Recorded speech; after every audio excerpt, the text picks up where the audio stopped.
네, 한 주를 쉬고 오니까 봄은 더 좋은 계절로 왔습니다. 자, 우리가 지지난주에 맞지마니까야 시작의 50경을 마무리를 했기 때문에 한 주간 공부를 쉬고 오늘은 51번째 경을 공부하는 시간이 되었습니다. 사실 이제 맞지마니까야를 관통하자라고 할 때 맞지마니까야 전체가 152개의 경으로 되어 있고요. 이것이 크게는 세 권으로 나누어져 있어요. 그래서 첫 번째 50개의 경을 물라빤나사라고 해서 시작하는 50개. 그러니까 빤나사라는 말이 이제 50을 말하거든요. 그래서 물라라고 하면 근본 이렇게도 되고 시작 이렇게도 되죠. 그래서 시작하는 50개가 1권이고 이제 두 번째로 가면 맞지마 빤나사라고 해서 이제 중간에 50개 해서 100번까지 가고 그 다음에 이제 마지막에는 14번째 품이 12개의 경우로 구성이 되어 있어요. 그래서 마지막 50개는 52개의 경우로 구성이 되어 있어요. 그래서 152개가 맞지마니까야를 구성하는데, 자, 그 중에 어쨌든 물라빤나사 빨리라고 해서 시작하는 50개를 마무리를 했고요. 오늘은 제2권 두 번째 중간에 50개의 과정을 시작하게 됩니다. 자, 그래서 이건 요 책 간단하게만 좀 소개를 드리자면, 네, 제목은 맞지마니까야 시작의 50개고 첫 번째 페이지를 넘기면 5개의 품을 적어드렸고요. 그런가 하면 이제 첫 번째 품, 근본 법문 품으로 가면 한 장을 넘기면 근본 법문 품에는 이렇게 10개의 경이 들어 있습니다. 그런데 이 품은 비할 바 없이 뛰어난 품이라고 보충 설명될 정도로 포괄적이고 핵심적인 주제들을 설명하고 있습니다 해서 품에 대한 간략한 설명, 그리고 나면 품에 포함된 경 10개 제목을 적어드렸고요. 다시 이제 한 장을 넘기면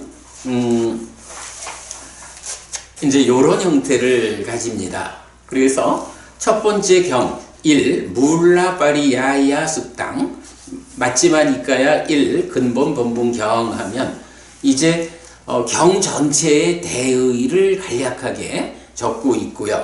그 다음에 밑에 보면 간단하게 경 전체를 요약한 내용이 들어있고요. 그 다음에 이제 한 가지 좀 특징적으로 봐야 하는 것이 우리가 이 맞지마니까야 관통 과정에서 경에 이제 워낙이 중요한 주제들이 많이 나타나니까 경 가운데에 우리가 함께 보고 가야 하는 주제들, 그래서 이 주제들에 대해서 주제의 확장이라는 이름으로 많은 주제를 병행해 갔거든요. 그랬을 때 지금 첫 번째 근본 법문경에 보면 대의 밑에 주제의 확장 이래서 1번 아숫다와 포트짜노와 숫다와 아리야 사와코의 용례라고 해서 배우지 못한 범부와 잘 배운 성스러운 제자의 용례. 요 내용 박보부님 기억하죠? 사실은 요거는 우리가 몇 개월 동안 정말 무아와 관련한 아주 중요한 교리 하나, 경도 무지하게 많았죠. 그거 따로 정리되어 있는데 이제 그런 주제의 확장 부분이 이렇게 표시가 되어 있어요. 그래서 대의 밑에 주제의 확장 요약 있고 요런 형태로 쭉 진행이 되고요. 그래서 이제 27쪽을 가보시면 27쪽 그 앞에가 뭐냐 하면, 그러니까 25쪽을 보면 10번 마하사티 파타나 수땅 대념적용이에요. 그래서 대념적용도 보면 대의가 있고 대의 밑에 주제의 확장이 세 가지나 있어요. 그런데 이 주제의 확장 중에 맨 위에 거 보면 주제의 확장 괄호 AN-1 이렇게 되어 있죠. 우리가 사실은 이제 43, 44번 경을 공부하는 가운데 요 주제의 확장 부분을 제가 좀 놓쳤죠. 그러다가 이제 다시 자리를 잡아가는 가운데 요즘 진행하는 안구따라니까야 관통법회에서도 주제의 확장이 필요했죠. 그래서 맞지마니까야 관통 과정에서 나타나는 주제의 확장은 그냥 그대로 주제의 확장 이러고, 안구따라니까야 관통 과정에서 확장된 주제는 AN-1 이렇게 번호를 붙여 나가기 시작을 했죠. 그럴 때 대념 적용과 관련해서는 주제의 확장 AN-1 해서 사띠의 반대말은 무탓사자, 요거 우리 얼마 전에 공부했죠. 그리고 주제의 확장 14, 15 이런 식으로 되어 있고요. 마찬가지 요약되어 있고, 그리고 그렇게 되면 이제 첫 번째 품 10번이 끝나는 거예요. 그랬을 때 27쪽에 보면 따수다낭이라고 해서 그것의 개요 이런 말이에요. 요게 보면은 PTS 원전에는 이런 부분이 잘 안 나타나더라고요. 근데 우리가 기준하는 6차 결집본에서는 이렇게 하나의 품이 끝날 때마다 이 품 안에 개략적으로 어떻다 해서 10개의 경을 설명해 주고 있어요.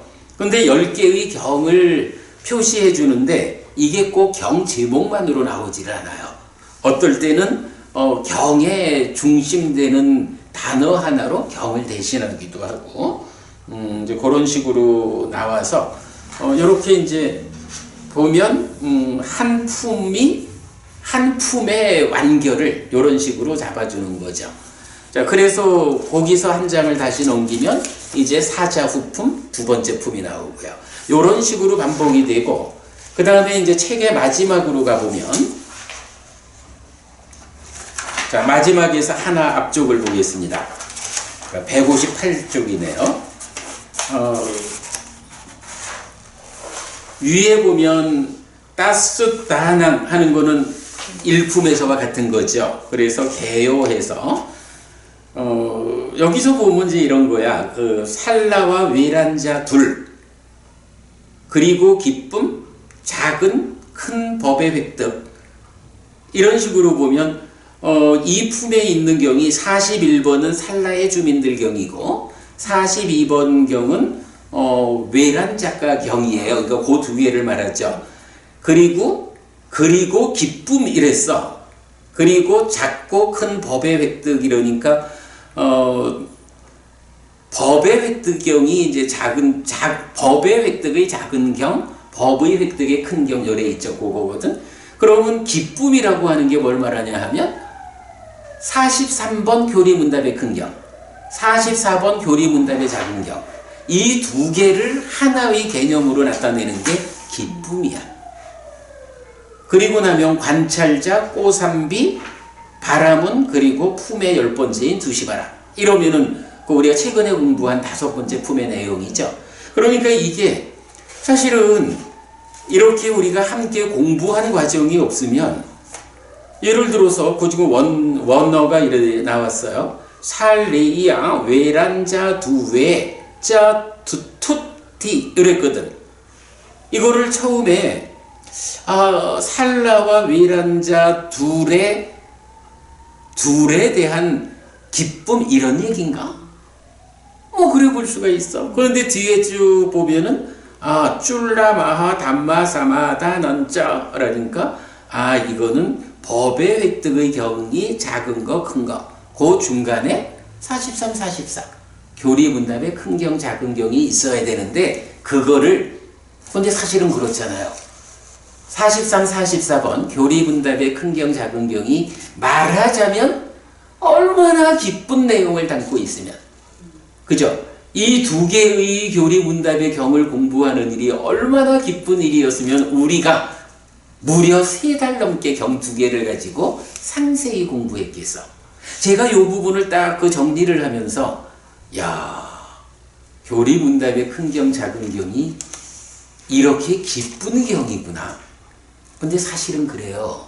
우리가 삶의 메커니즘이라는 이런 사부니까야가 꿰어진 공부의 관점에서 접근하지 않으면 사실은 이 두 개 경은 풀어지기가 어렵잖아. 그런데 우리가 그런 관점에서 접근을 하니까 경을 해석할 수 있었거든. 근데 그건 역으로 말하면 이 43, 44번 경이 받쳐주지 않으면 삶의 메커니즘이 안 풀어지는 거야. 이런 관점, 이런 관계도 있어요. 그러니까 이 경 2개는 정말로 기쁜 경이다. 그래서 우리가 경에서 이렇게 그 2개 경을 기쁨이라고 표현하고 있는 줄은 몰랐지만 그냥 공부하는 과정이 얼마나 기뻤으면 경 2개를 3개월을 공부했을까. 이렇게 와 닿는 거예요. 그래서 이제 그런 부분도 좀 보았고. 자, 그런가 하면 그 밑에 그 5번째 살라품이 끝났다 이렇게 적었죠. 살레이야 왔고 니티또 반자모 이랬는데 사실은 이 부분은 좀 애매해. 5번째 품의 이름은 뭐냐 하면 뭐죠? 5번째 품? 작은 쌍품. 그죠? 쌍품의 큰 쌍, 작은 쌍. 그렇지. 그 쫄라 야마카 왔고 이래 되잖아.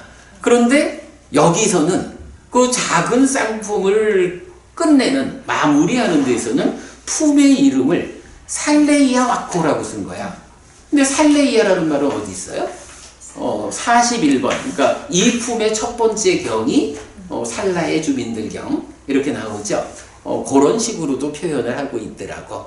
그래서 이제 그거 하여간 그 원전에서 한 품을 마무리하는 내용을 그대로 적어 놓고 이제 번역을 한 거죠. 그런가 하면 그 밑에 보면 이당 왁가나 묻다낭 이래서 이 품들에게요. 위에서 따스 다낭 하면 한 품 안에 들어있는 10개 경의 개요였잖아. 근데 이제는 이 품들, 이건 뭐야? 물라 빤나사라고 하는 그러니까 시작하는 50개, 그 안에 들어있는 품들, 이 품들에게요. 이런 얘기가 되겠죠. 그래서 보면, 뛰어난 품인 근본 법문과 사자후. 요게 첫 번째 품, 두 번째 품이죠. 그리고 톱과 고신과 살라의 이런 5 이랬는데 톱이라는 건 뭐야? 21번 경 세 번째 품이 톱의 비유경이죠. 그리고 고신가 31번 네 번째 품의 첫 번째 경이 고신가 작은 경부터인가 그렇게 나오죠. 그리고 마지막 5번째 품의 시작이 살라의 주민들. 그러니까 이런 식으로 품에 대해서 마무리를 해주고 있는 거예요. 자, 그래서 물라 빤나사 깡 사마땅에서 시작의 50개가 완성되었다. 이제 이런 식으로 6차 결집본에서는 그 각각의 단위별로 정리를 해주고 있어요. 그래서 기왕 하는 김에 하여간 이런 부분까지를 해놓으니까 나름대로 책이 좀 멋있어졌어요. 자, 요렇게 그 정리를 해서 그 홈페이지에 올려놨고요. 제가 내일이나 모레 오늘 수업을 정리해서 수업 보고를 올릴 때, 요 파일이 PDF 파일입니다. 어느 자리에 있는지 링크해 드리도록 하겠습니다. 여러분들 누구나 자유롭게 PDF 파일 다운 받으셔서 보시면 특히 불교를 전공하는 분들 예, 불교를 전공하는 분들한테는 뭐 초기 불교의 영역, 그 중에 사부니까야의 4분의 1에 해당하는 마지막 니까야, 그 3분의 1에 해당하는 마지막 니까야 시작의 50개에 대해서 대의를 끌 수 있다. 아주 중요한 교재를 만들어 드렸다라는 거고요. 사실은 뭐 요 상태로도 이게 책으로 지금 만들어내도 한 3권 정도는 돼야 하는, 이게 지금 대략 한 1500페이지 정도 되니까 그렇게 이제 먼저 만들어도 되지만 뭐 아직까지 우리가 관통하는 과정을 진행하고 있으니까 그냥 뭐 한 2년 반 3년 조금 더 진행을 해가지고 마무리를 짓고 마지막 니까야를 전체적으로 제가 요새 그 말씀하지만 사실은 우리가 하는 이 공부는 주석서도 아비담마도 성정도론도 사실은 의지하지 않고 경으로 직접 경을 해석하는, 뭐 말하자면 전혀 새로운 방법으로 진행하고 있잖아요. 전혀 새로운 방법으로 진행하는 이 공부의 성과를 마지막 니까야, 그러니까 152개를 다 관통한 이후에 책으로 만들어내면 그때는 뭐 앙구타라 니까야 관통과 더불어서 현재 국내에 니까야 번역이 초기불전연구원하고 한국빨리성전협회가 되어 있죠. 이제 근본경전연구회가 그 새로운 번역, 더구나 앞에 두 곳의 번역과는 사실은 방법이 다르죠. 전혀 그 후대의 교재에 도움 없이 경으로 직접 경을 해석하는 이런 방법으로 니까야를 번역하는 작업이 진행되고 있다라는 거 말씀드리고요. 자, 이렇게 지난 50개 경에 대해서 좀 되짚어 봤고요. 지금부터는 오늘 주제 51번 경을 공부하겠습니다.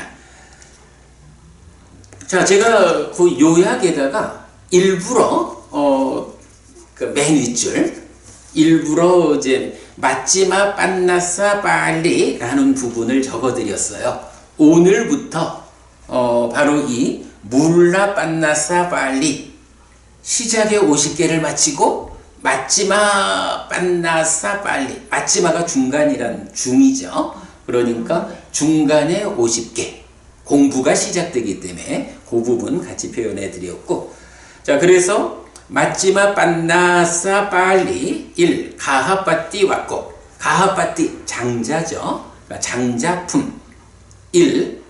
깐다라까 수땅, 깐다라까 경입니다.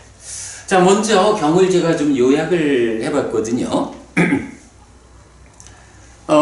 이 경에는 세 사람의 주인공이 있어요. 물론 한 주인공은 부처님이죠.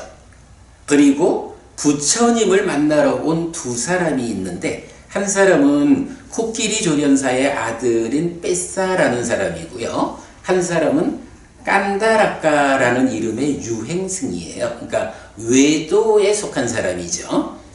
자, 어쨌든 이런 그 삼자 간의 그 대화가 진행되는 건데, 자, 경은 1. 코끼리 조련사의 아들 뺏사와 깐다라까 유행승이 세존에게 옵니다. 2. 이제 부처님한테 와가지고 인사를 드리고 섰는데 보니까 비구상가가 이 많은 인원들이 모여 있는데 아주 침묵에 침묵을 거듭하거든. 어쩌면 이렇게 이 많은 대중들이 함께하는 가운데 이렇게 조용할 수가.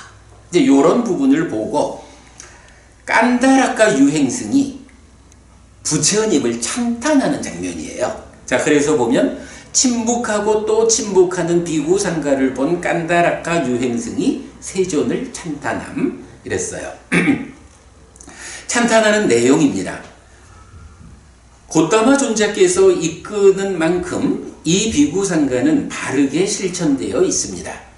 지금의 고타마 존자께서 이끄는 만큼 이 비구상가가 바르게 실천되어 하게 되었듯이 과거에 아라한 정등각이었던 그분 세존들께서도 그 비구상가를 바르게 최상으로 실천하게 했고, 미래에 아라한 정등각이 되실 그분 세존들께서도 그 비구상가를 바르게 최상으로 실천하게 할 것입니다.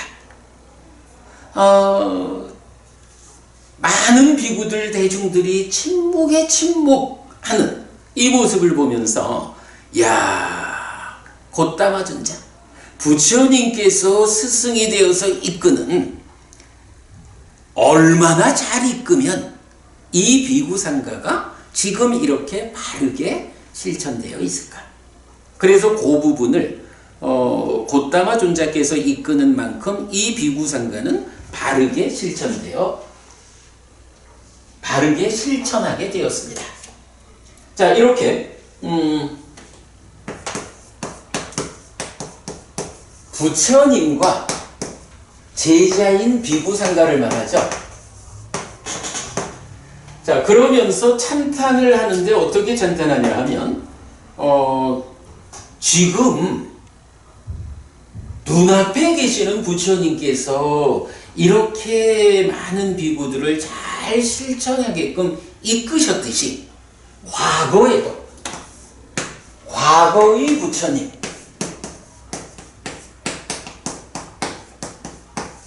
과거의 부처님에게는 누가 있었겠어요? 마찬가지 과거의 부처님에게도 과거의 부처님의 비구상가가 있었겠죠. 그리고 미래의 부처님,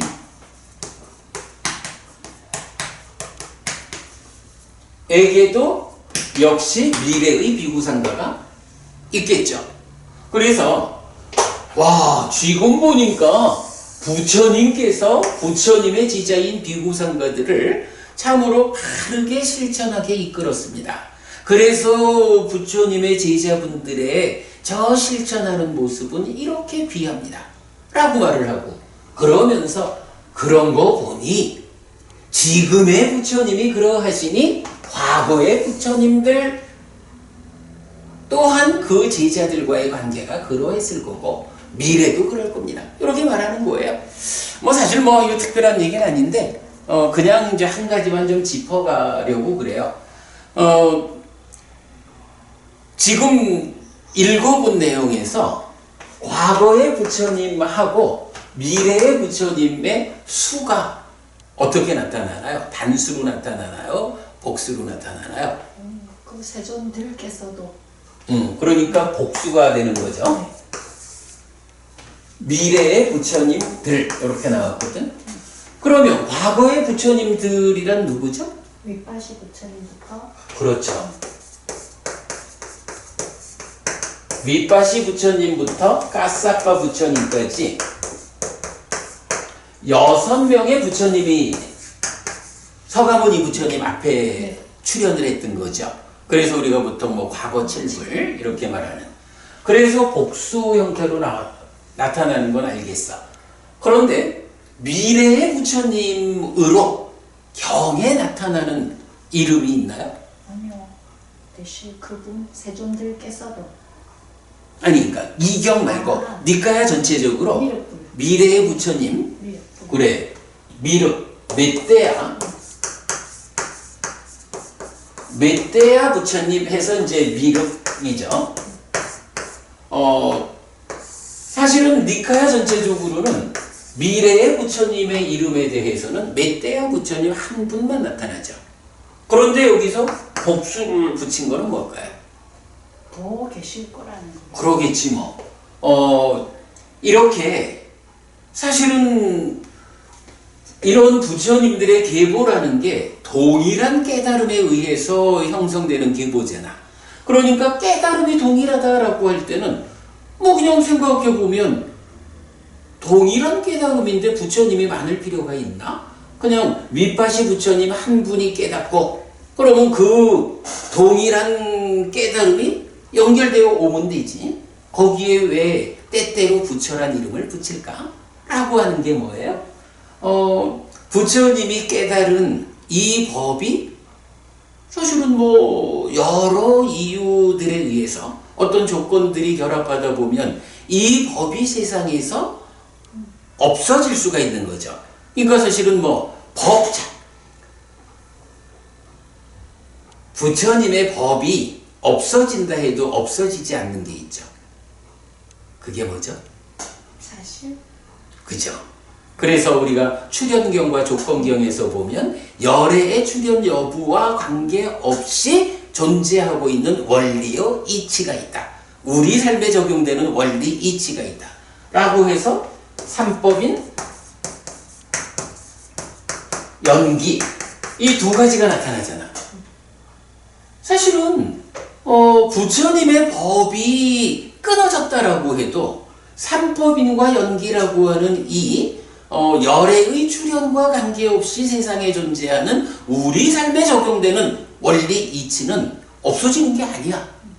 다만 왜 그 상태를 법이 끊어졌다라고 하냐 하면 삼법인과 원리라는 연기라는 이 두 가지 원리를 아는 사람이 아무도 없는 거죠. 아무도 알지 못하니까 가르쳐 주지도 못하는 거죠. 그러니까 세상에 존재하는 우리 같은 사람들이 도대체 무슨 문제가 있어서 내 삶에 괴로움이 있을까? 어떻게 하면 이 괴로움을 해소할 수 있을까에 대한 답을 모르는 거야. 그죠? 그럼 세상에 아무도 이 문제에 대한 답을 모르는 상황, 이게 법이 끊어진 상태죠. 열애가 출현하지 않은 상태인 거죠. 윗바시 부처님께서 최초로 깨달아 부처가 되었어. 그래서 윗바시 부처님도 결국은 삼법인과 연기라고 하는 이 원리 이치를 드러내 가르쳐 주는 거야. 그런데 잘 모르지만 예를 들어서 지구라는 땅덩어리 하나로 놓고 보자면 어떤 이유에 의해서든 외계 행성이 날아와서 부딪히든 외계인의 침공이 있든 어떤 식으로 해서 지구 안에 모든 생명이 다 죽어버렸다. 이러면 지구라는 땅덩이 안에서는 그 법을 이어갈 수 있는 생명이 없지. 이러면 끊어지겠지. 물론 이거를 중생세상 전체로 어떻게 말을 해야 되는지는 모르지만 말을 하자면 어떤 그런 과정에 의해서 법이 중생들의 세상에 알려져 있지 않게 되는 그런 상태가 법이 끊어지는 거라고. 그래서 윗바시 부처님의 법이 윗바시 부처님이 삼법인과 연기를 깨달아 드러내 알려주는 요 상황이 끊어지고 나면 그 다음에 누군가가 윗바시 부처님한테 배워서 깨닫는 게 아니라 윗바시 부처님이 스스로의 힘으로 이 원리 이치를 깨달아 부처가 되었듯이 배우지 않고 스스로의 힘으로 다시 원리를 깨달아서 알게 되면 스승 없이 깨달았다라는 그 부분에서 부처라는 이름을 붙이는 거죠. 이래가지고 이제 내려오는 게 윗바시 내지 까사빠라는 6명의 부처님의 역사가 있었고, 까사빠 부처님의 법이 끊어진 다음에 우리 부처님, 서가모니 부처님이 또 스승 없이 깨달아 부처가 된 거죠. 그리고는 아직까지는 서가모니 부처님의 법이, 즉 삼법인과 연기를 깨달아 드러내주는 이 가르침이 우리 곁에 있지만 언젠가는 또 무상하다라는 원리에 의해서, 그죠? 삼법인에 속한 무상하다는 원리에 의해서 이 세상에서 서가모니 부처님의 법이 끊어질 때가 있겠죠. 그러면 또 법이 없는 상황, 세상에 아무도 삼법인과 연기라는 이 원리 이치를 몰라가지고 괴로움의 문제를 해결하지 못하는 그런 암흑 같은 상황이 지속되다가 언젠가 또 누군가 스승 없이 이런 원리를 깨달으면 부처다, 이렇게 부르는 거죠. 이제 니까야 안에서는 언제인지 시간으로 특정할 수는 없지만 이제 서가모니 부처님의 다음에 이렇게 깨달아 부처가 되는 분, 그분의 이름이 멧대야 부처라고 나타나는 거죠. 그러면 지금 이제 우리 부처님의 입장에서는 자 다음에 부처가 될 분은 멧대야 부처님이다 이렇게 말을 해주면 뭐 그거면 되지 뭐. 그런가 하면 멧대야 부처님의 시대로 가면 어떻겠어요? 내 앞에 7 부처가 있었다. 내가 8번째 부처다. 그리고 내 법이 끊어진 그 다음에는 9번째의 어떤 부처가 출현할 것이다. 이래 말을 하겠지 뭐. 그러면 그 다음에 가지고 계속 가겠지 뭐. 그러니까 이런 부분들 때문에 부처님과 비구상가의 이 이야기가 이전으로 보면 과거의 부처님들 6분 그리고 이후로 가면 미래의 부처님인 멧대야 그리고 그 이어지는 이래서 이전 이후를 모두 복수로 나타내고 있다. 뭐 이게 이 경에서 중요한 주제는 아닌데 그래도 특히 미래의 부처님이 복수로 나타나고 있다는 것이 어떤 의미일까 하는 것을 이 자리에서 우리가 좀 짚어보고 가느라고요. 말씀드렸습니다. 자, 어쨌든 이제 이렇게 깐다라카 유행승이 부처님을 찬탄을 하죠. 3. 깐다라카 유행승의 찬탄을 인정한 부처님이 그것은 그렇다라고 인정을 하죠. 이 비구상가에 아라한과 유학이 있다. 아라한, 유학은 누군가요? 예리자, 일레자, 불한자 이렇게 되고요. 그래서 일단은 하여간 깐다라카 유행승이 찬탄하기를 부처님께서 이끄시는 만큼 비구상가가 바르게 실천하게 되었습니다. 라고 하니까 그러하다. 그렇게 바르게 실천한 결과로 지금 이 비구상가에는 아라한 그리고 유학인 비구들이 있다. 그리고 그들은 다 어떻게 하느냐? 사념초에 잘 확립된 심으로 머문다. 사념초에 잘 확립된 심, 요건 어떤 의미? 사념초에 잘 확립된 심. 요건 뭐 간단하게만 짚어보죠. 이건 뭐 우리가 사실 수주 없이 하는 말이죠. 마음이 있어. 이 마음을 5가지 장애하고 7각지하고가 차지하는 거죠. 장애가 팽창하면 장애는 무엇입니까? 하면 뭐 장애고 5가지 장애 덮개야. 그래서 이건 하는 일이 무엇이냐 하면 지혜를 무력화시키는 거예요. 그래서 이거는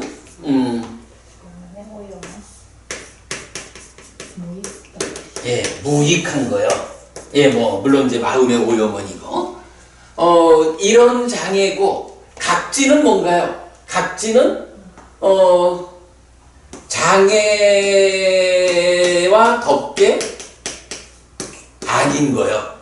그리고 이것은 하는 일이 뭐냐? 장애는 지혜를 무력화시키는 일을 하는데 각지는 명과 명과 해탈로 이끄는 일을 한다고.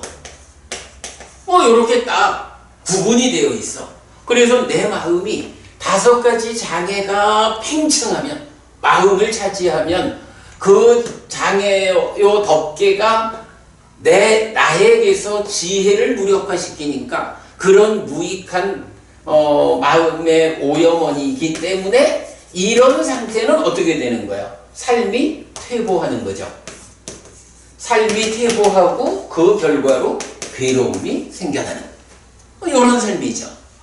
그런가 하면 이제 장애를 밀어내고 각지가 팽창한다 라고 하면 이건 뭐야? 지혜가 무력화되는 지혜를 무력화하는 장애가 밀려나가니까 그만큼 지혜가 힘이 있어지는 거죠. 지혜가 힘이 있어지는 거니까 무익이 아니고 유익이야. 그런 상태.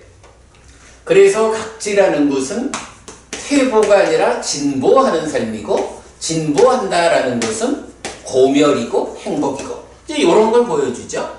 이럴 때 이제 결정적으로 각지가 가지고 있는 한 가지 흠이라고 할까? 장애, 그러니까 각지가 하지 못하는 일이 하나 있는 거죠. 그러니까 각지는 정의가 뭐냐 하면 이렇게 명과 해탈로 이끄는 일을 자기 역할로 하지, 내 마음 안에서 대응하고 있는 장애를 밀어내는 일을 각지가 못한다고. 그러니까 그건 각지의 역할이 아닌 거야. 그러다 보니까 결국은 명과 해탈로 진보하는 삶, 이래 하려면 장애를 밀어내고 각지가 내 마음 공간 안에 충만해야 되는데, 각지 스스로 이 일을 못한다라는 한계가 있는 거죠. 그럴 때 이제 여기서 어떤 게 작용해요? 무익 덩어리와 반대되는 개념으로 유익 덩어리가 있다, 이렇게 나오죠. 유익 덩어리가 무엇이냐? 여기서 이제 사념처가 나오죠. 그리고 사념처가 하는 일이 5가지 장애를 밀어내는 일을 한다. 장애를 밀어내는 일을 한다라는 것이 무엇을 의미하느냐? 일단 사염처니까 사띠를 힘있게 하는 거죠. 근데 사띠를 힘있게 하는 거, 사념처 수행은 몸을 이어보면서 몸에 머문다. 이래가지고 몸을 이어보는 일, 요거 뭐예요? 삼매죠. 그래서 사념처를 닦아서 삼매로 가고, 삼매를 성취하고 삼매를 닦는 요걸 하잖아. 그런데 이렇게 사념처가 사띠를 힘있게 하고 삼매를 닦아가는 그 가운데에 장애가 밀려나가니까, 장애가 밀려나간다는 건 의미하는 게 뭐야? 지혜가 힘이 있어지는 거죠. 사실은 각지가 지혜를 힘있게 하는 거 아니야? 사념처가 장애를 밀어줌으로써 지혜가 힘이 있어지면, 힘이 있어진 지혜가 명과 해탈로 각지를 이끄는 이런 개념이죠. 그래서 아주 중요한 개념은 사념처를 닦는다라는 요 한 가지가 사띠와 삼매와 지혜라는 이 3가지를 동시에 닦아가는 것. 요런 개념도 봐야 하죠. 자, 이럴 때에 이제 경은 뭐 좀 전에 이제 법님 그 말씀하셨죠. 지혜를 무력화하는 마음의 오염원인 5가지 장애를 버리고서 사념처에 잘 확립된 심을 가진 자가 7각지를 있는 그대로 닦아서 명과 해탈로 나아가는, 이런 표현을 해주는 여러 경들이 있죠. 그래서 이 자리에서 이제 중심 주제로 나오는 게 사념처에 잘 확립된 심, 요 얘기가 나오죠. 사념처에 잘 확립된 심, 요 이야기는 결국 이런 이해에 의하면 어떤 상태가 사념처에 잘 확립된 심이냐라고 할 때, 장애를 밀어내는 일의 완성. 그래서 장애 제로, 5가지 장애 제로, 요 상태가 되면 사념처에 잘 확립된 심이다. 이렇게 우리가 이해를 하고 있죠. 요 상태가 어떤 상태냐 하니 여실직연. 내적인 심의 사마타와 법의 밑바사나에 의해서 여실직연하는 상태가 바로 사념처에 잘 확립된 심을 가진 상태고, 요런 경지를 뭐라고 나타내요? 이렇게 사념처에 잘 확립된 심을 가진 상태가 예류자, 이렇게 되죠. 그러니까 예류자 이상의 요런 상태야. 자, 요렇게 우리가 사념처에 잘 확립된 심이라는 개념을 이해하면, 이제 부처님이 여기서 비구상가에 아라한과 유학이 있어서 사념처에 잘 확립된 심으로 머문다, 이렇게 말씀하시는 것의 의미를 알겠죠. 사념처에 잘 확립된 심을 가진 자가 누구냐? 바로 여실직연에 이른 자, 예류자의 경지. 일례적 불원전은 다 그 경지 이상이니까 바로 그 부분을 설명하고 있죠. 네. 자, 그래서 사념초에 잘 확립된 심으로 머문다 라는 이 부분 보았고요. 4번. 자, 여기까지는 깐다락과 유행승하고 부처님의 대화죠. 그런데 4번에는 이제 그 함께 부처님을 만나러 온 코끼리 조련사의 아들 뺏사가 참여를 하죠.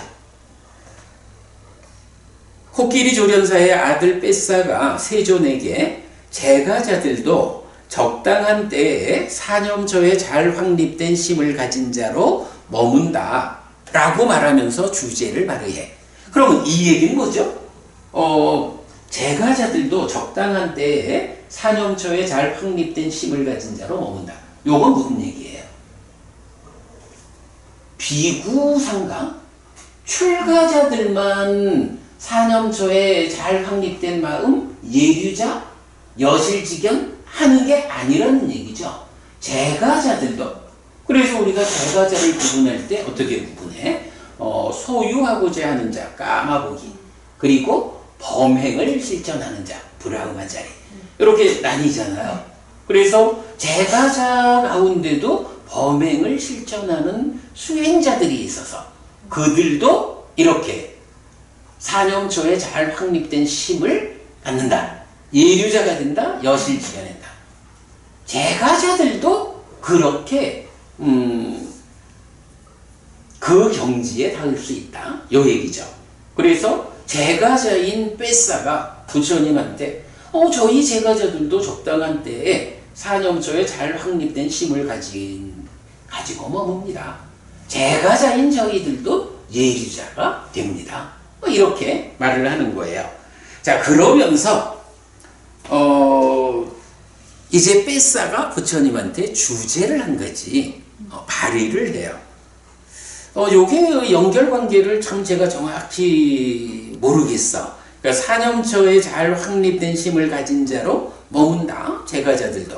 그러면서 짐승은 마음을 분명히 드러내지만, 그러니까 예를 들어서 개를 키우면 개는 숨기는 게 없잖아. 좋으면 좋고 싫으면 싫고 아프면 아프고 그래야죠. 자기를 정확히 드러낸다고. 짐승은 마음을 분명히 드러내지만 인간은 참으로 속을 알 수 없습니다. 요렇게 주제를 발휘하는 거예요. 그러니까 이게 앞에 이야기에서 갑자기 왜 인간들은 속을 알 수 없습니다 이렇게 나오는지는 잘 모르겠는데 아무튼 뺏사가 그렇게 부처님한테 이야기를 해요.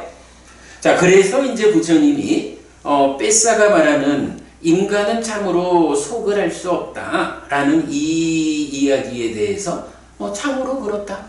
그래, 그것은 그러하다 뺏사요. 이래 말씀하시면서 그렇게 동의하면서 이제 부처님이 그건 이 주제, 인간은 참 속을 알 수 없어요 라는 주제와 관련해 가지고 세상에는 네 부류의 사람이 있다 라고 세상에 존재하는 네 부류의 사람을 부처님께서 설명하시는데 그게 이제 이 경의 본 주제가 되는 거예요. 자, 그래서 보면 네 가지 부류의 사람이 있다라고 하는데 요 주제가 무언가 약간 좀 비중이 있는 주제인가 봐요. 그래서 지금 니까야에 보면 이 경이 말하는 네 가지 부류의 사람들이 동일한 형태로 나타나는 경이 네 개가 있는 거예요. 그래서 하나를 보면 제가 그 적어드렸죠. 이 주제를 직접 설명하는 경으로 앙구타라 니까야 네세 모음의 198번 자기를 괴롭히는 자 경이 있다. 요 198번 경은 내용이 딴 게 없어. 그냥 세상에 존재하는 네 가지 부류의 사람이 있다 라고 해서 이런 네 가지 부류의 사람 요거를 딱 드러내주는 게 경전부요. 그러니까 그거는 이 주제를 직접 설명하고 있다. 이제 그런가 하면 지금 51번 깐다라카 경은 어때요? 이 네 가지 부류의 사람을 말하지만 이게 딱 드러나 있는 게 아니라 이런 깐다라카 유행승이라든가 코끼리 조련사의 아들 뺏사라든가 이 사람들과의 대화의 과정에서 그 하나의 주제로 이렇게 참여를 하는 거죠. 이제 그런 차이는 좀 있는 거죠.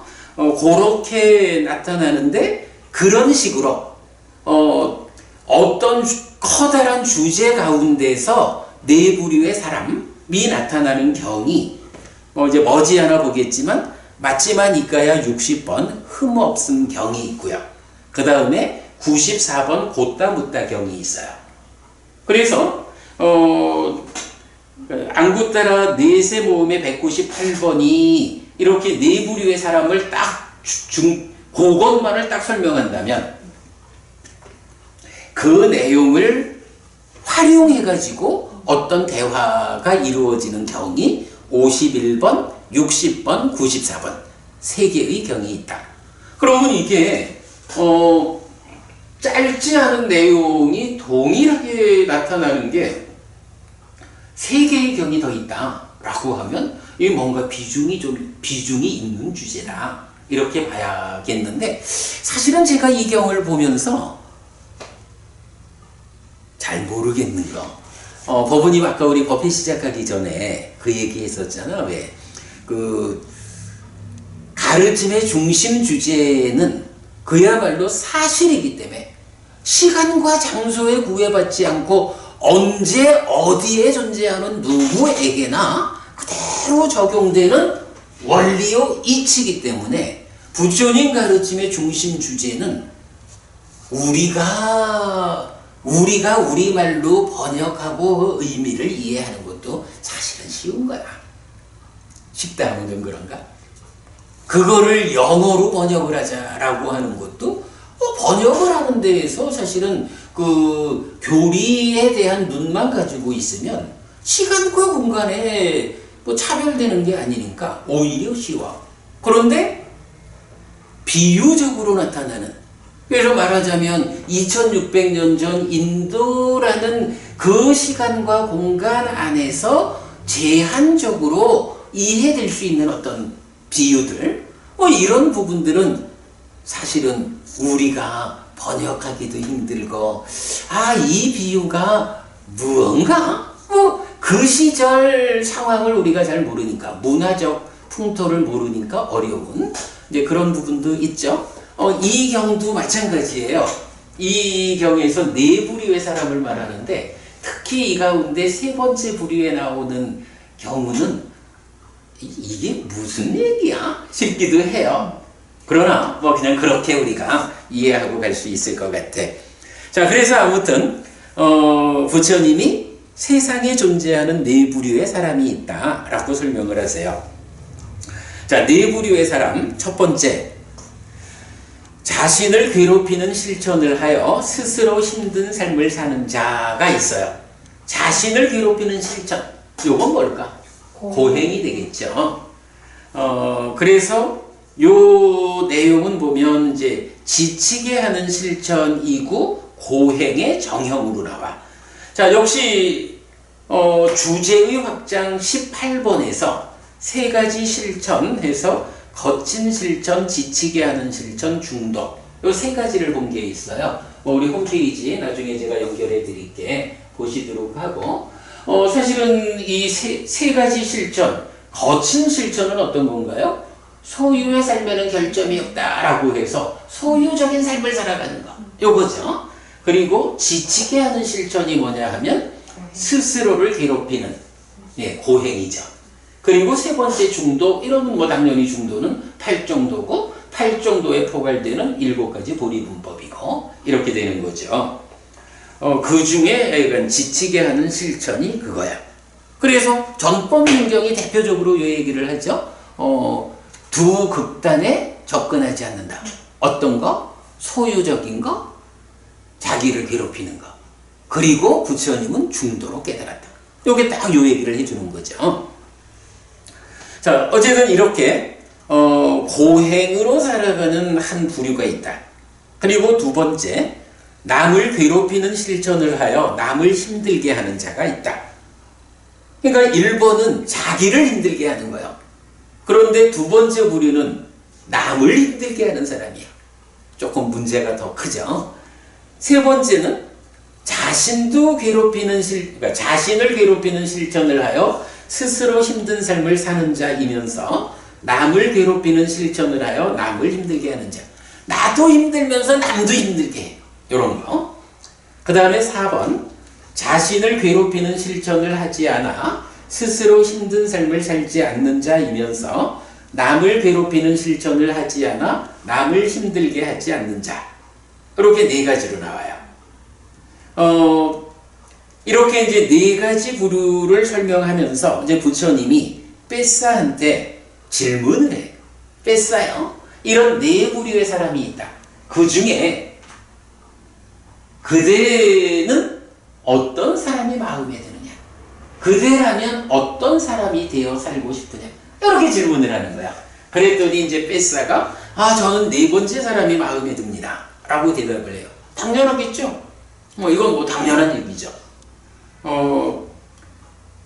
그래서 그러면 왜 첫 번째, 두 번째, 세 번째 사람은 마음에 안 들고 4번째 사람이 마음에 드느냐? 라고 하면 부처님 사실은 누구나 다 행복하고자 하는데 그 행복하고자 하는 과정에 첫 번째 사람은 자기를 괴롭히니까 행복하지 못해서 싫고 두 번째 사람은 남을 괴롭히니까 행복하지 못해서 싫고 세 번째는 둘 다 괴롭히니까 싫고 이렇게 말을 하는 거예요. 그러나 4번째는 아무도 괴롭히질 않아.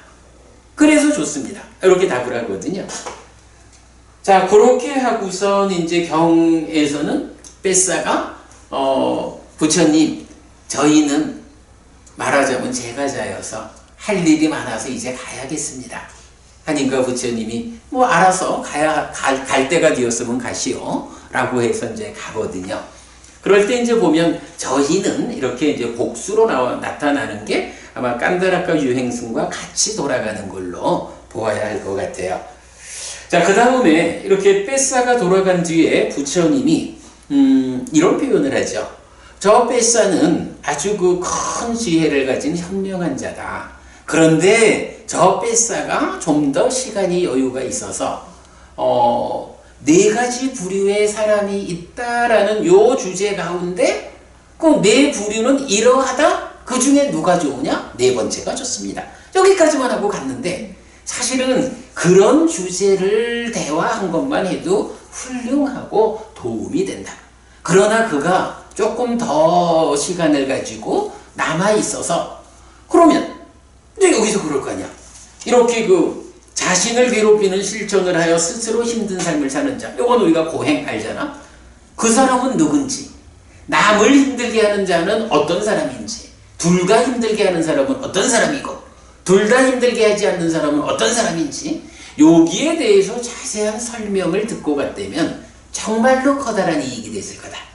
아쉽다. 이렇게 이제 부처님이 뺏사가 돌아간 거에 대해서 이제 설명을 해요. 그랬더니 이제 제자분들이 부처님 지금이 바로 그 4부류의 사람에 대해서 부처님 설명하실 때입니다. 이렇게 이제 또 법을 청하고 그러면 이제 부처님이 비구들한테 4부류의 사람들에 대해서 설명을 하는 게 이 경의 전체적인 이야기예요. 그리고 이제 그 가운데에 4번째 사람을 설명할 때 우리가 사문과경에서 주로 나오죠. 열애가 출현한다. 열애가 출현해서 법을 설하고 범행을 드러낸다. 그러면 세상에 있는 사람들이 그 법을 듣고 믿음을 일으키고 출가를 하고 이래서 깨달음으로 가는 전체 과정이 사문과경의 수행체계도 이렇게 나오죠. 그 수행체계도 상에서는 특징적인 게 이제 제4선 이후에 8가지의 알매 방향이 있죠. 그런데 이제 마지막 니까야에 나오는 경들은 대개가 4선 다음에 3명의 형태를 갖죠. 8가지로 한다고. 3명 하면은 숙명통, 아니지, 숙주명, 천안명, 누진명 이렇게 나오죠. 이제 그 과정을 거치고 그리고 이제 요 경은 아주 드물게 나오는 경우로 그 중간에서 계를 설명하는 과정이 사문과경의 수행체계도하고는 조금 다르게 나타나는 부분이 있어요. 이제 그런 부분들만 좀 참고를 하면 되고, 이렇게 되면 이제 깐다라까 경을 다 보았다, 그렇게 하겠고요. 자, 시간이 30분이면 이 경을 다 읽기는 어려울 것 같은데 조금 건너뛰어가면서 경을 읽고 마치겠습니다. 그래도 이렇게 요약해 보니까 재미있죠. 오늘 그래도 요약 가운데에서 사실 복수로 나타난다라는 자체가 큰 의미는 아니지만 이참에 부처님들의 역사, 동일한 깨달음에 의한 계보의 형성이 언제까지 이어질까? 이런 부분 한번 짚어본 거 나름대로 의미가 있고, 그런가 하면 사념조에 잘 확립된 심을 가졌다. 이 비구상가에는 아라한이고 유학들이 있고 그들은 이러하다 라는 이 말씀에서 요거 우리가 수행의 중심 개념이라고 말하는 거죠. 요 부분 다시 한번 짚어본 거 중요하고요. 자, 경을 이제 보도록 하겠습니다. 이제 경을 읽겠습니다. 목 좀 죽이고.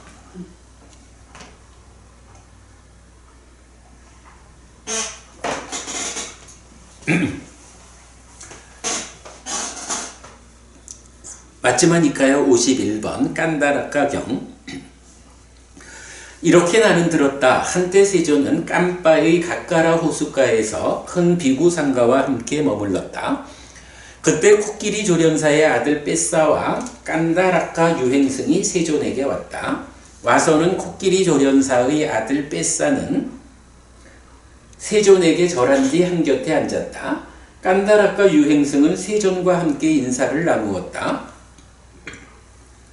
유쾌하고 기억할 만한 이야기를 주고받은 뒤 한곁에 섰다. 여기서 보면 조금 이상한 게 둘이 같이 와가지고 뺏사는 절하고 앉았거든. 근데 깐다라까 유행승은 부처님하고 인사를 하고는 한곁에 섰다 이렇게 나와요. 근데 조금 드문 것 같아. 보통은 신들이 부처님을 만날 때 어떻게 해요? 신들은 늘 부처님한테 절하고 인사하고는 한곁에 섰다라고 나타나거든. 깐다라까 유행승도 섰다라고 나타나요. 하여간 그냥 그래.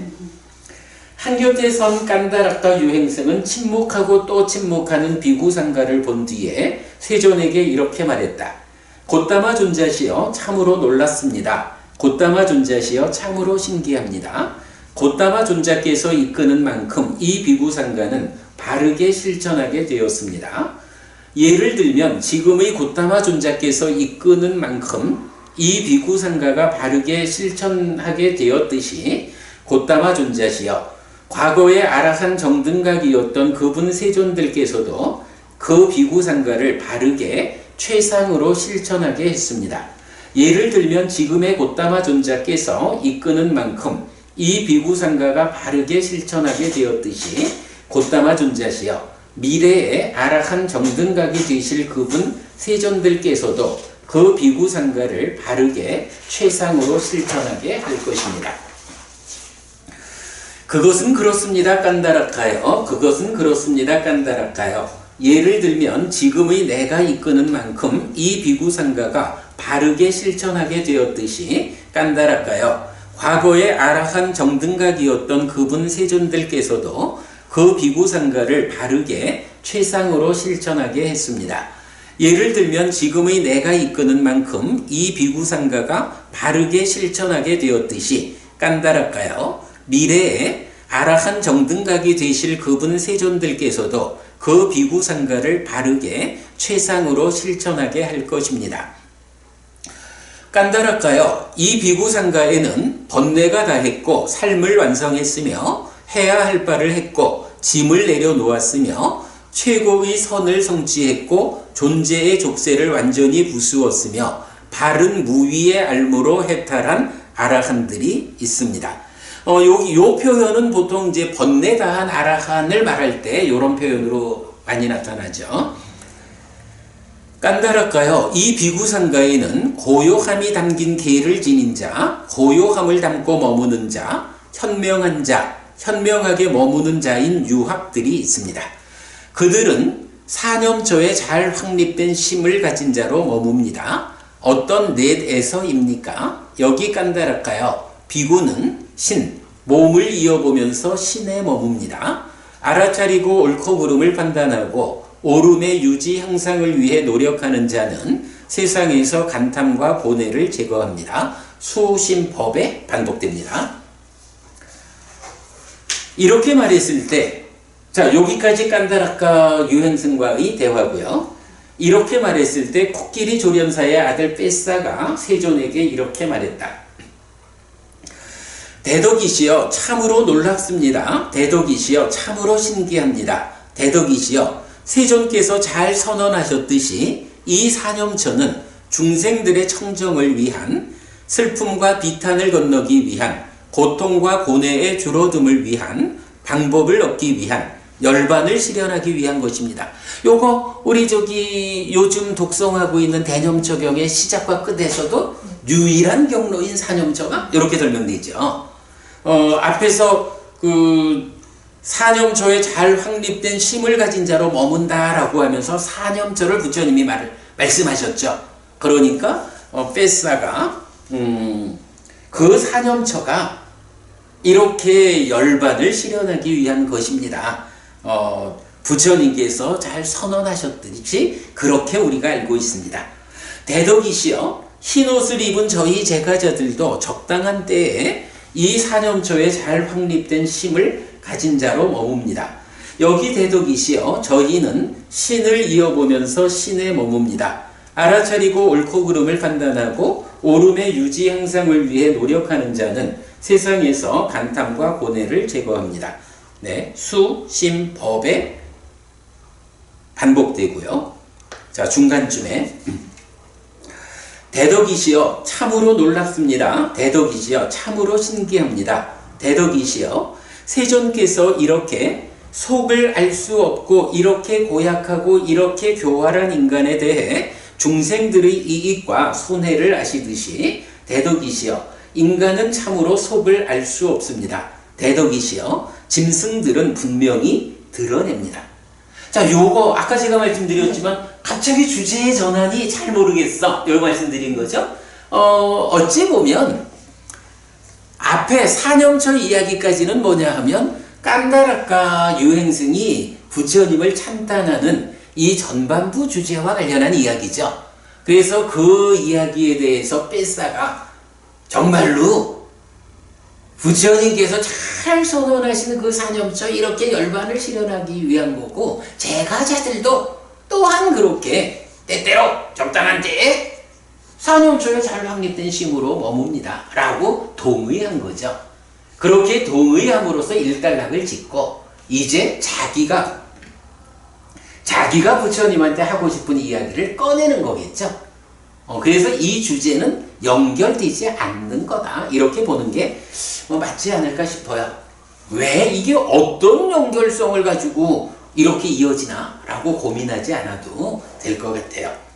자, 그래서 이렇게 인간은 참으로 속을 알 수 없고 짐승들은 분명히 드러낸다. 대덕이시여 저는 코끼리를 조련하여 이끌 수 있습니다. 코끼리 조련사의 아들이니까 직업이 그거죠.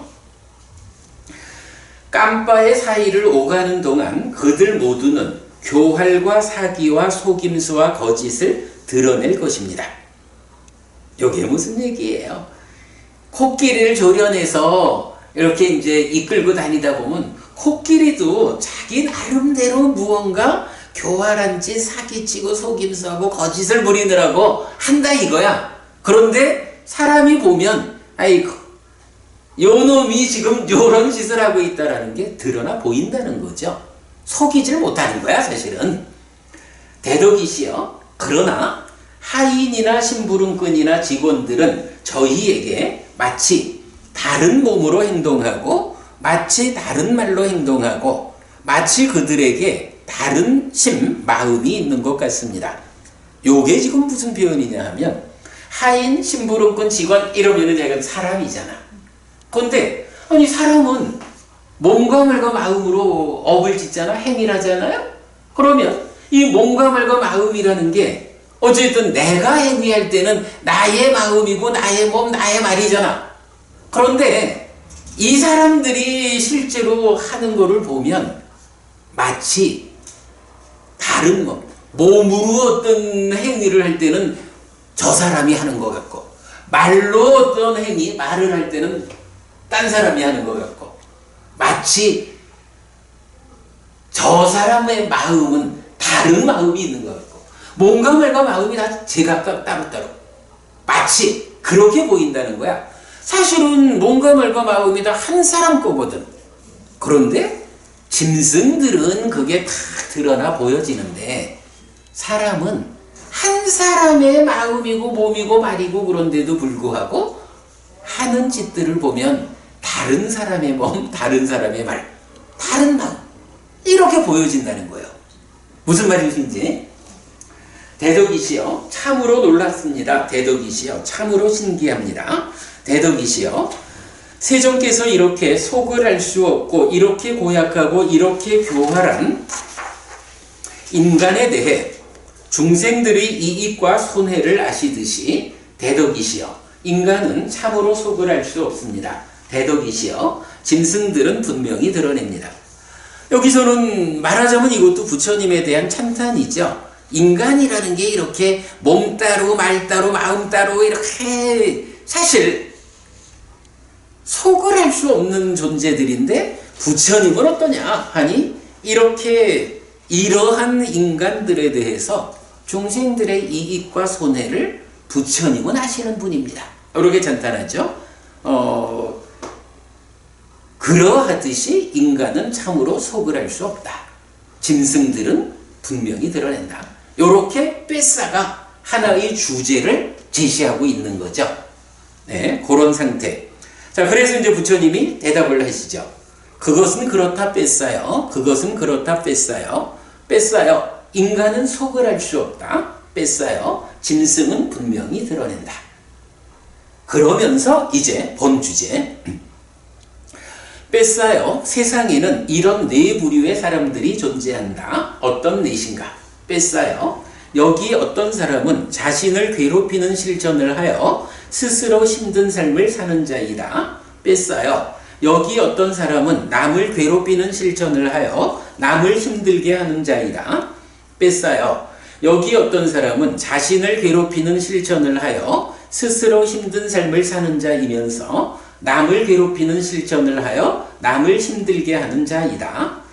뺏사요. 여기 어떤 사람은 자신을 괴롭히는 실천을 하지 않아 스스로 힘든 삶을 살지 않는 자이면서 남을 괴롭히는 실천을 하지 않아 남을 힘들게 하지 않는 자이다. 스스로 힘든 삶을 살지 않는 자이고 남을 힘들게 하지 않는 자인 그는 지금 여기에서 원하지 않는 자, 꺼진 자, 청량한 자, 즐거움을 경험하는 자여서 스스로 성스러운 존재로 머문다. 뺏사요. 이 네 가지 부류의 사람 가운데 어떤 사람이 그대의 마음에 드는가? 그래 질문하시죠. 그랬더니 대덕이시여 자신을 괴롭히는 실천을 하여 스스로 힘든 삶을 사는 이 사람은 저의 마음에 들지 않습니다. 대덕이시여 남을 괴롭히는 실천을 하여 남을 힘들게 하는 이 사람도 저의 마음에 들지 않습니다. 대덕이시여 자신을 괴롭히는 실천을 하여 스스로 힘든 삶을 살면서 남을 괴롭히는 실천을 하여 남을 힘들게 하는 이 사람도 저의 마음에 들지 않습니다. 대덕이시여 자신을 괴롭히는 실천을 하지 않아 스스로 힘든 삶을 살지 않는 자이면서 남을 괴롭히는 실천을 하지 않아 남을 힘들게 하지 않는 자이다. 스스로 힘든 삶을 살지 않는 자이고 남을 힘들게 하지 않는 자인 그는 지금 여기에서 원하지 않는 자, 꺼진 자, 청량한 자, 즐거움을 경험하는 자여서 스스로 성스러운 존재로 머문다라는 이 사람이 저의 마음에 듭니다. 뺏사요. 이 세 사람은 왜 그대의 마음에 들지 않는가? 아주 원론적인 이야기. 대덕이시여 자신을 괴롭히는 실천을 하여 스스로 힘든 삶을 사는 이 사람은 행복을 원하는 자기에게, 그죠? 자기도 행복하고 싶은 거야. 마음에 들지 않는 고통을 주고 괴롭힙니다. 그래서 이 사람은 저의 마음에 들지 않습니다. 대덕이시여 남을 괴롭히는 실천을 하여 남을 힘들게 하는 이 사람은 행복을 원하는 남에게 마음에 들지 않는 고통을 주고 괴롭힙니다. 그래서 이 사람도 저의 마음에 들지 않습니다. 어쨌든 뭐 나도 남도 그런 거죠.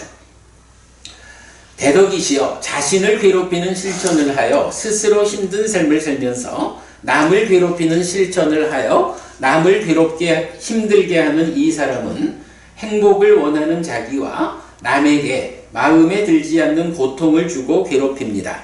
그래서 이 사람도 저의 마음에 들지 않습니다. 대덕이시여 자신을 괴롭히는 실천을 하지 않아 스스로 힘든 삶을 살지 않는 자이면서 뭐 쭉 반복하죠.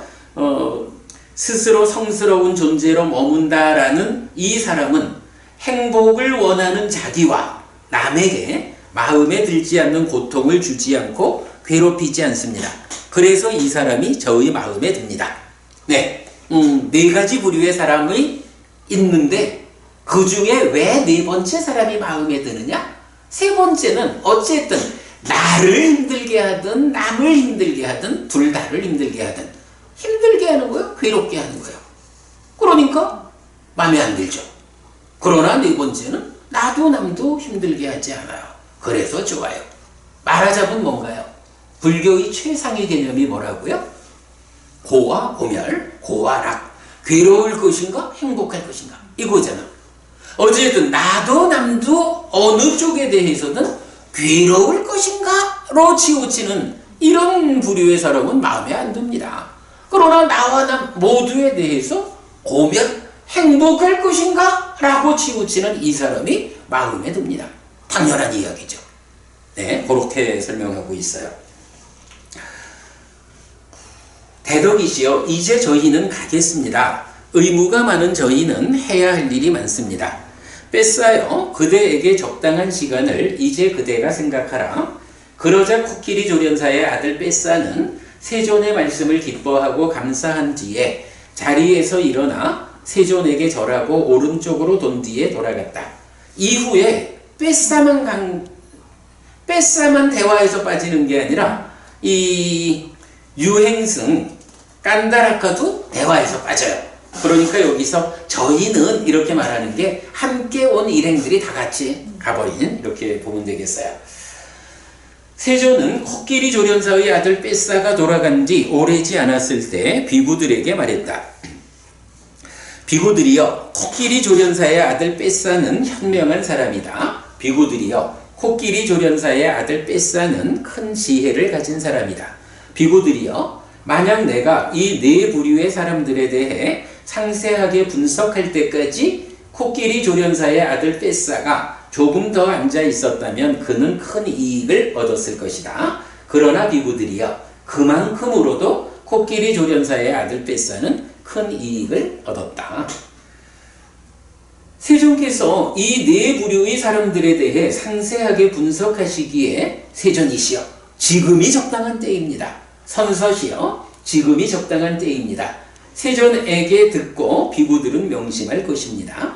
비구들이여 그렇다면 듣고 잘 사고하라 라는 말할 것이다. 알겠습니다 대덕이시여 라고 그 비구들은 세존에게 대답했다. 세존은 이렇게 말했다. 비구들이여 비구들이여 어떤 사람이 자신을 괴롭히는 실천을 하여 스스로 힘든 삶을 사는 사람인가? 비구들이여 여기 어떤 사람은 품행에 매이지 않은 자이고 음식을 받은 뒤에 핥아 먹는 자이고 오시오라는 초대를 받지 않은 자이고 요 내용 우리 앞에서 고행하는 고행이 세 가지 형태로 나타나는 거였었죠?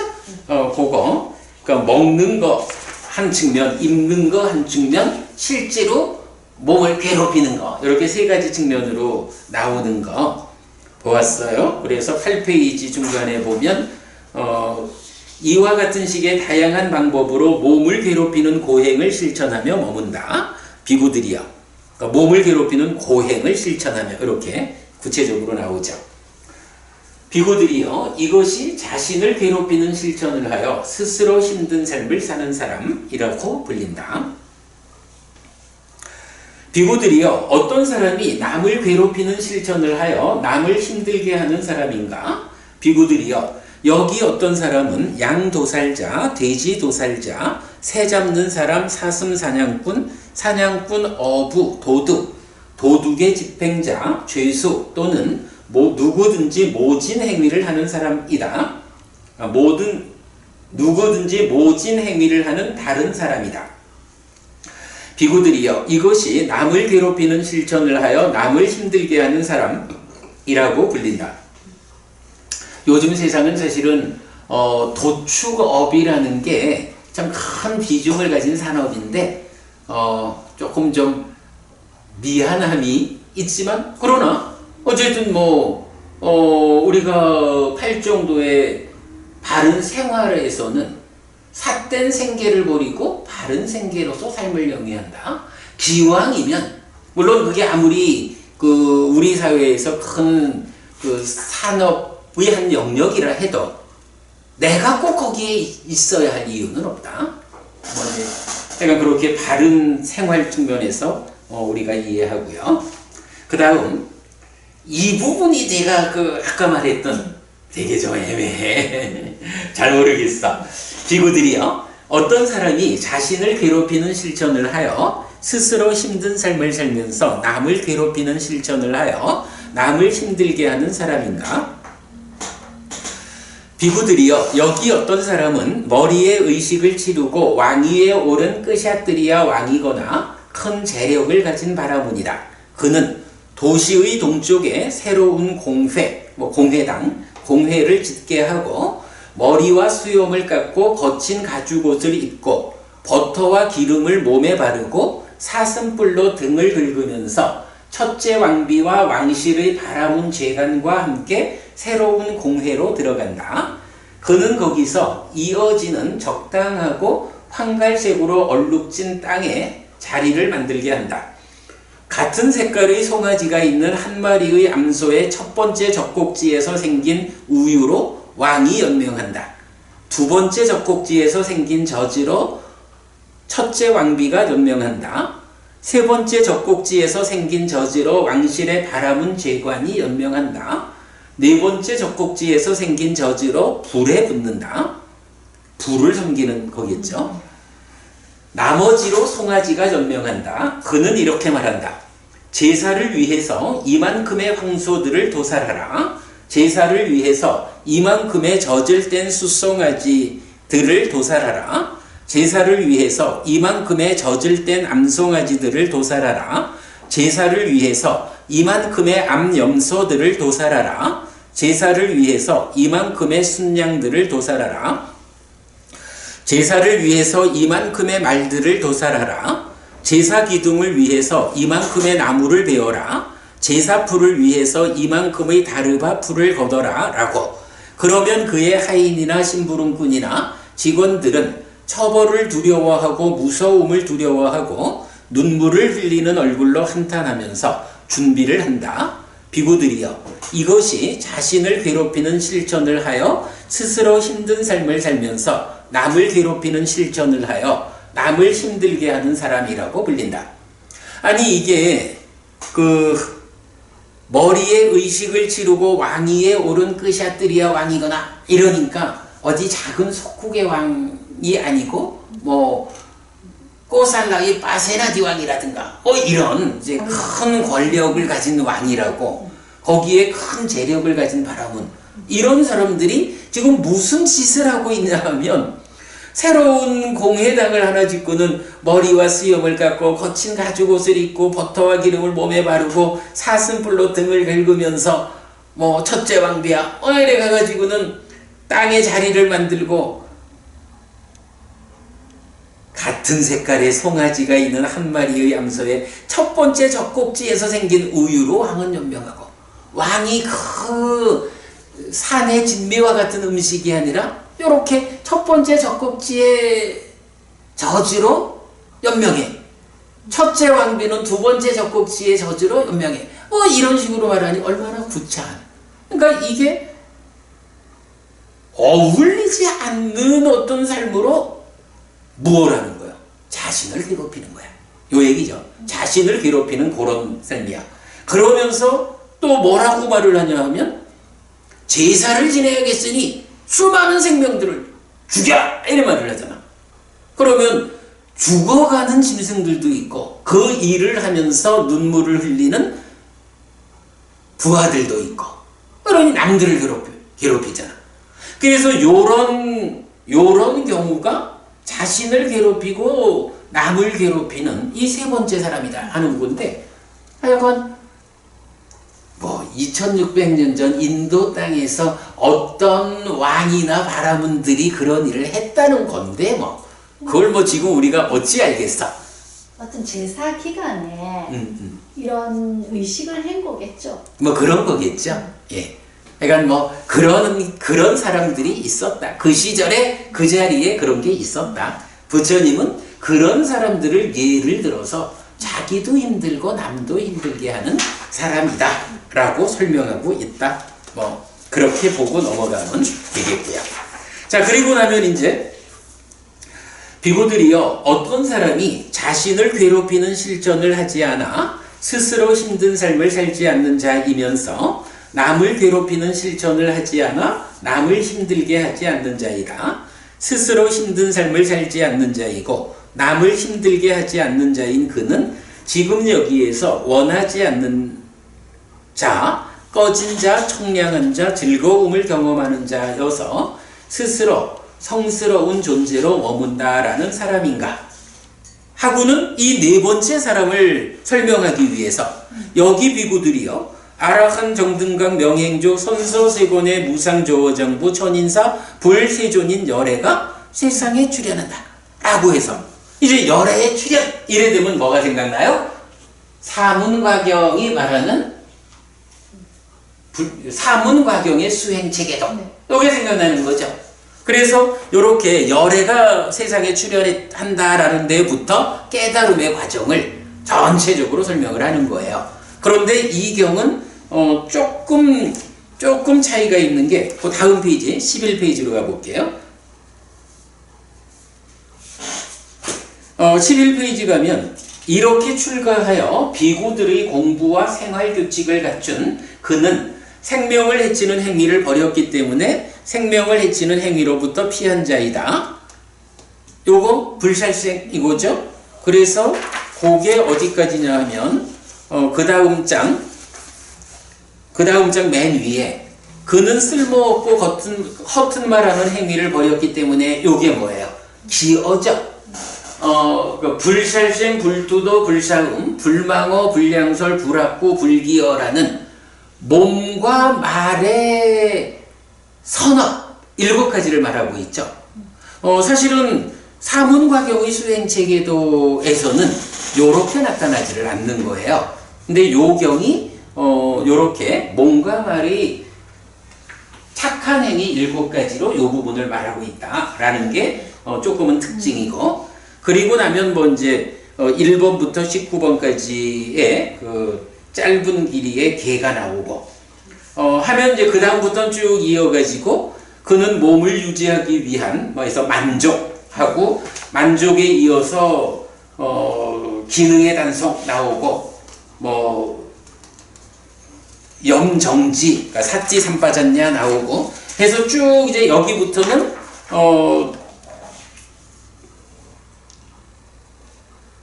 다시 5가지 장애를 제거하고 삼매에 들어서 초선, 제2선, 제3선, 제4선을 성취하여 머문다. 14페이지 밑에고. 그리고 나면 사문과경의 수행체계도는 제4선을 성취해서 머무는 때부터 지와견으로 의성신으로 육신통으로 이렇게 8가지 알매 방향이 제시되잖아. 그런데 여기서는 15페이지 보면 바로 그는 이렇게 심히 삼매를 닦고 청정하고 아주 깨끗하고 침착하고 오염원이 없고 유연하고 준비되고 안정되고 흔들림 없음에 도달했을 때 이전의 존재 상태에 대한 기억의 알무로 심을 기울게 한다. 요거 뭐예요? 전생을 기억하는 숙주명이지. 그러니까 사선 다음에 바로 숙주명으로 가는 사선 3명의 형태를 보여주는 거야. 그래서 그 다음에는 죽고 다시 태어남의 알무로 심을 기울게 한다 해서 천안통이 나오고, 마지막에 가면 번뇌들의 부서짐의 알무로 심을 기울게 한다 해서 이것이 고다 라고 해서 고의 진멸도, 이것이 루 번뇌다 라고 해서 번뇌의 진멸도. 그리고 나면 용루 유루 무명루로부터 심이 해탈한다. 해탈했을 때 나는 해탈했다라는 알미 있다 라고 해서 해탈지견으로 완성을 말하죠. 그래서 이제 마지막 문단에 가면 비구들이요. 그래서 보면 해탈했을 때 나는 해탈했다라는 알미 있다. 태어남은 다 했다. 범행은 완성되었다. 해야 할 일을 했다. 다음에는 현재 상태가 되지 않는다라고 분명히 한다. 해탈지견이죠. 아라하냐. 비구들이요. 이것이 자신을 괴롭히는 실천을 하지 않아 스스로 힘든 삶을 살지 않는 자이면서 남을 괴롭히는 실천을 하지 않아 남을 힘들게 하지 않는 자이다. 스스로 힘든 삶을 살지 않는 자이고 남을 힘들게 하지 않는 자인 그는 지금 여기에서 갈망하지 않는 자. 아이고, 요거 바꿨는데 갈망하지 않는 자가 아니라 원하지 않는 자로 계속 읽었죠. 원하지 않는 자. 꺼진 자, 청량한 자, 즐거움을 경험하는 자여서 스스로 성스러운 존재로 머문다라고 불린다. 라고 해서 네 가지 부류의 사람에 대한 부처님의 설명이 완성되죠. 세존은 이렇게 말했다. 그 비구들은 즐거워하면서 세존의 말씀을 기뻐하였다. 우리는 시간 맞춰서 깐다라까 경을 마쳤다. 자, 이렇게 오늘 공부 마치도록 하겠고요. 자, 그러면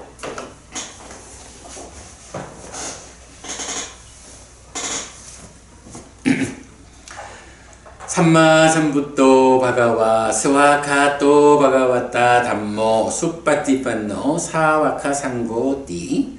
세존은 정등각이시다. 세존으로부터 법은 잘 설해졌다. 제자들의 상가는 잘 실천한다. 찌랑띠타뚜 로까스밍 삼마삼부타 사사난띠. 정등각의 가르침이 이 세상에 오래도록 머물기를. 이차마항 얀양 야지뚱 양마마 아싸 디가라땅 히타야 수카야 띠. 오랫동안 나에게 이익과 행복을 주는 자선행을 실천하리라. 이당다낭 페따낭 야띠 살로 히타낭 우파까빠뚜.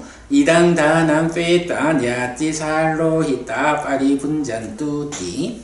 이 보시가 돌아가신 친지와 혈육들에게 도달하기를. 이 보시를 돌아가신 친지와 혈육들이 사용하기를. 네, 오늘도 우리가 훌륭한 법의 등을 함께 달았습니다. 이 법의 등의 공덕이 오랫동안 여러분들에게 이익과 행복으로 함께 하기를 바랍니다. 또한 오늘의 법보시의 공덕이 여러분들이 생각하시는 그분들에게 도달하고 사용되기를 바라겠습니다. 오늘 공부 함께 하신 여러분 고맙습니다. 행복하십시오.